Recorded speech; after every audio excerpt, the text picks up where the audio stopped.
flew from the whale's blowhole like a supersonic jet. And below me, the ocean became a sheltered bay studded with wild shapes. You will be amazed as my epic journey unfolds. For here, it was about to take a most unexpected turn. And it happened like this.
Was a beautiful but deadly wasteland. Freezing cold, brutally chilling, enough to kill a man in hours. Yet here you are. Indeed, General. An impoverished childhood playing in the streets of Omsk during those bitter winters had made me hardy. I thought you said you grew up in Altai. Ah, General, the life of a poor toy maker's family. We had to move from place to place just to find work.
Sanikov land, eh?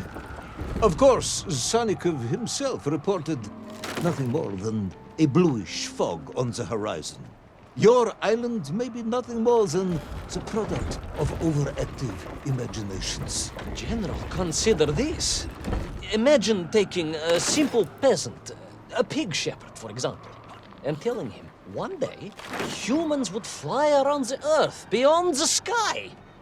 He would say you were stark raving mad, Saldafon, a ridiculous Kazyol Baradati, a buffoon stuffed into a military uniform, a pridurak, a chuchela tuparile. This peasant of yours had better watch his mouth if he doesn't want to spend his holidays in Solovyetsky. Perhaps you should return to your story.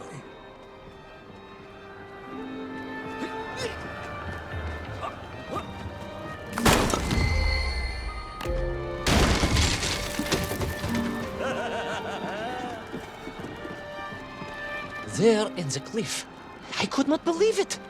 A hairy elephant, trapped and frozen in the ice. A mammoth? No, General, a hairy elephant. Who would think such a thing could be?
Trudged onwards through the blizzard, one foot grimly in front of the other, blinded by the snow, my nose becoming quite blue, my thoughts of home crushed under the weight of the plummeting temperature. I am bored, Ivan Ivanovich, and sick to my teeth of listening to this rubbish. Let us speak plainly now. You will tell me where my bomb is, or I will have you shot. I am just getting to that, General. Shot! Comrade Primal! Shot with real bullets, fired from a real gun, not some ludicrous Bultavia about lost cities and dinosaurs and Menkv and mammoth. That was a hairy elephant. No! I will not tolerate any more! Where is the bomb, Ivan Ivanovich? Where is little Orpheus? It was right there. What? It was there. At least I realized it must be. Where? There? On Sanikov land? Yes, General.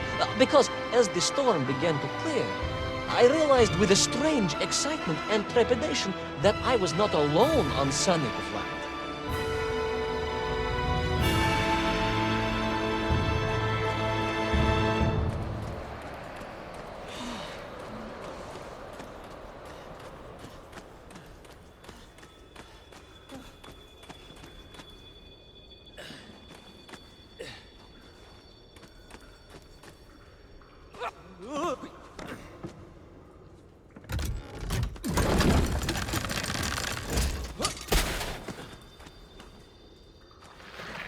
Wait. Go back. You say these lifeboats came from Zarya?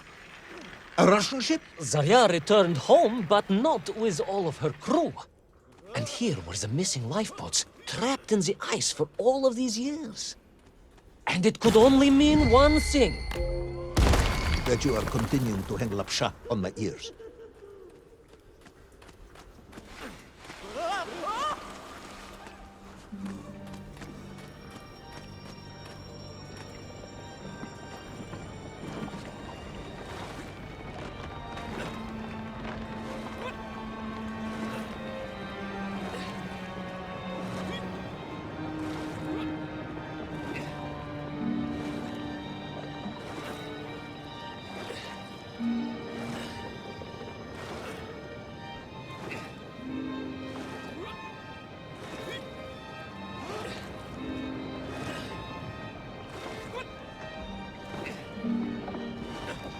Baron Edward von Toll.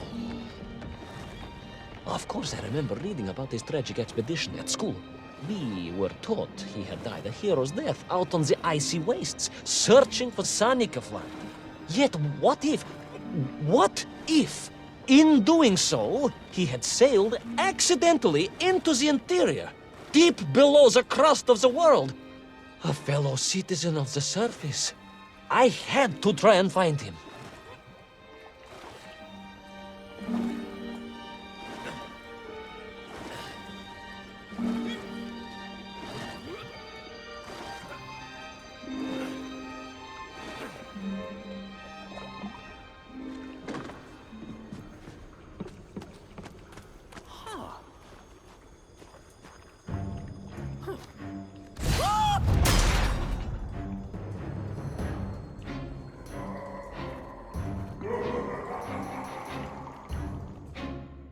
A dead explorer stole my Not dead, General, but quite insane. Perhaps it was the loss of the arm or the leg, or the long years in isolation. But Toll was clearly mad. You should have got along perfectly then. How I wish we had. But no, General. Whatever Toll's intention with little Orpheus was, I had no time to consider it. I was in mortal peril once more.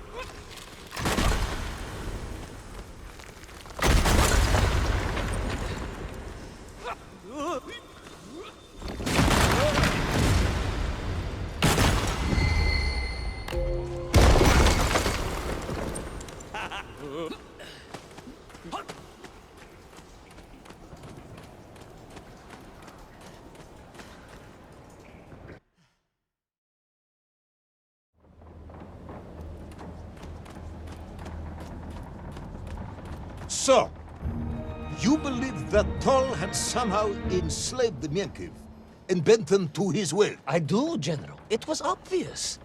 Why else would they serve him? And how else could they be so different from their freed comrades? These odd helmets they wore, it was the science of our times. No doubt about it.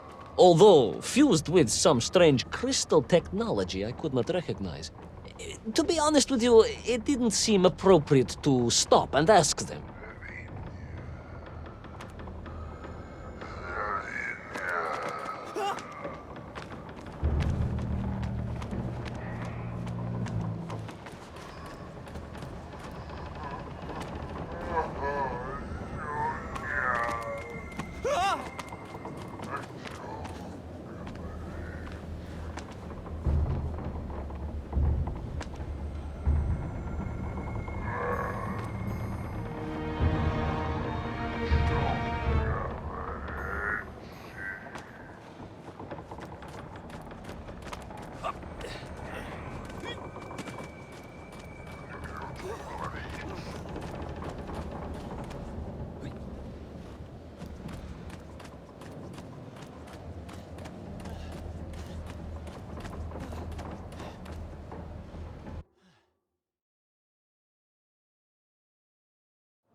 This Toll, you say he was an explorer? Yes, General, he was. He vanished some 60 years ago. I remember the story well. And you say he stole little Orpheus? To get home, General. To get home. I think he must have thought he could use the atomic bomb to blast his way back to the surface. Brilliant, Ivan Ivanovich! And you expect me to believe that a 100-year-old madman not only survived below the Earth's crust, but enslaved his Menkv, explored the lost worlds, and discovered the secrets of atomic power, all by himself? A Tsarist general! An imperialist! No doubt harking back to the terrible days before the Great Revolution. And Estonian! Estonian. Estonian, General! They are wily people.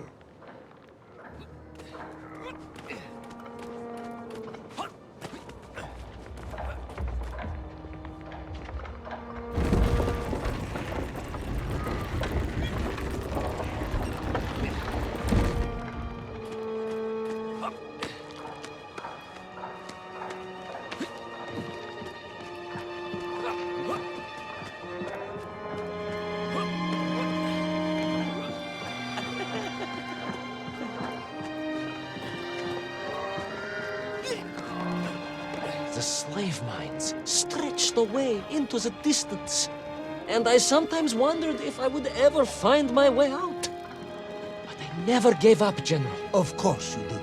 You are a hero, Ivan. No, General, no, I am no hero. I am a simple toy maker's son from Tomsk. Omsk. General? Omsk. You said Tomsk. I said Omsk. You said Tomsk. General, I think I am well aware of the city of my birth. Perhaps all the moving around as a child confused you.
On we flew across the deserted, frozen plateau.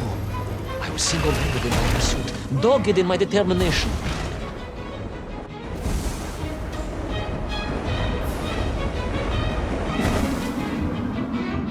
I would take back little Orpheus and prevent Toll from detonating the bomb. Ah, you are as humble as ever, Tavarish. Well, General, you are a great military leader, a great strategist, whereas I am simply the humble son of a watch toy maker, and driven by patriotic fever with no regard for my own safety. I rushed blindly on.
our courageous yet unfortunate hero drown in the depths of an inhospitable frozen sea? Will he thaw out in time to prevent Tull from detonating the bomb?